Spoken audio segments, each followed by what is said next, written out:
आप देख रहे हैं न्यूज रियल इंडिया, सच कहने का साहस।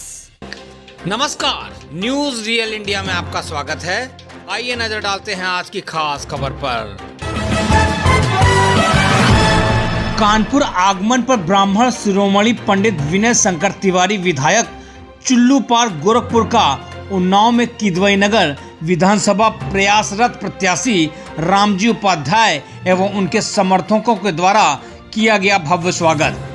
अखिल भारतीय ब्राह्मण महासभा के सम्मेलन में आए विधायक जी वर्तमान सरकार के ऊपर जमकर बरसे। उन्होंने कहा कि प्रदेश में जब से भारतीय जनता पार्टी आई है, ब्राह्मणों को टारगेट किया जा रहा है। पूरे देश में सबसे ज्यादा ब्राह्मण हत्याएं एवं उत्पीड़न उत्तर प्रदेश में चरम पर हैं।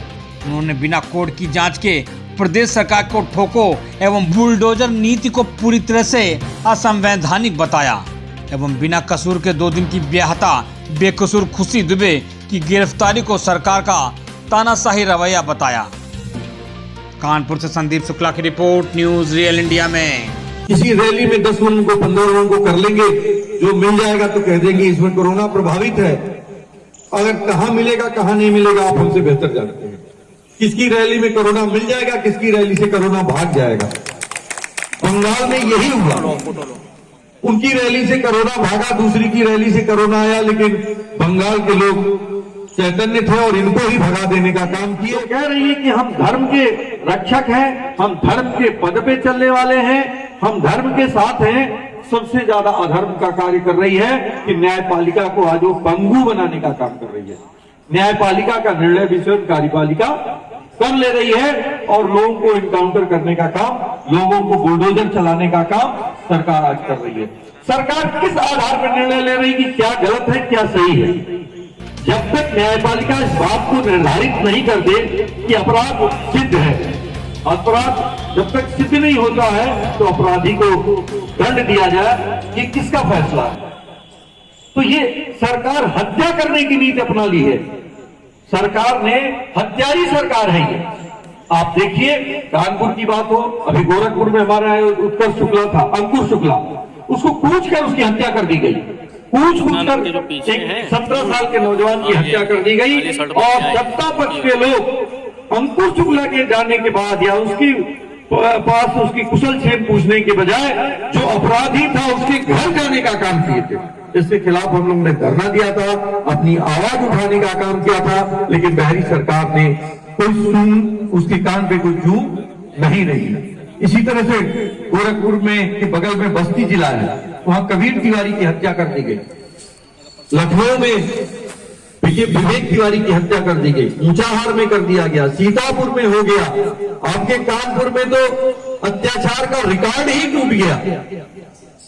यहाँ पे एक दिन की आई हुई जो बेटी बहू है उसको जेल में बंद कर दिया गया, आज तक जेल में बंद है। वो कहां से अपराधी है? सरकार ये बनाने का काम नहीं कर रही है। मूर्ति बनाकर, कोई मंदिर बनाकर या किसी के पूजा करके पूजन करने के लिए भी हमें पूजन विधि का ज्ञान होना चाहिए। अगर हमें पूजन विधि का ज्ञान नहीं है तो पूजा भी हमारी अधूरी है। अगर हम वैदिक रूप से किसी चीज की जानकारी नहीं रखते हैं वहां भी हम अधूरे हैं। तो संस्कृत का ज्ञान हमारे लिए प्रमुख है, लेकिन सरकार आज तक एक बार भी ये नहीं कह रही कि संस्कृत शिक्षकों का कल्याण कैसे होगा। शिक्षा मित्रों की बात इसलिए कह रहे हैं कि अधिकांश ब्राह्मण समाज के लोग शिक्षक हैं। ब्राह्मण समाज में ढेर सारे लोग ऐसे हैं जो शिक्षक हैं और लोग भी कार्य कर रहे हैं। जब 2017 में सरकार आई, हर चीज के साथ साथ सरकार पर भी हम चर्चा कर रहे हैं कि सरकार जब आई तो इन्होंने कहा था कि 70 लाख लोगों को रोजगार दिया जाएगा। ऐसा सरकार ने कहा था, हम नहीं कह रहे हैं, लेकिन मेरे ख्याल से 70,000 या 7,000 लोगों को भी रोजगार नहीं दिया गया और 1,70,000 शिक्षा मित्रों को बेरोजगार कर दिया गया जो पहले से ही रोजगार थे। तो रोजगार तो दिया नहीं, लेकिन बेरोजगार पहले कर दिया।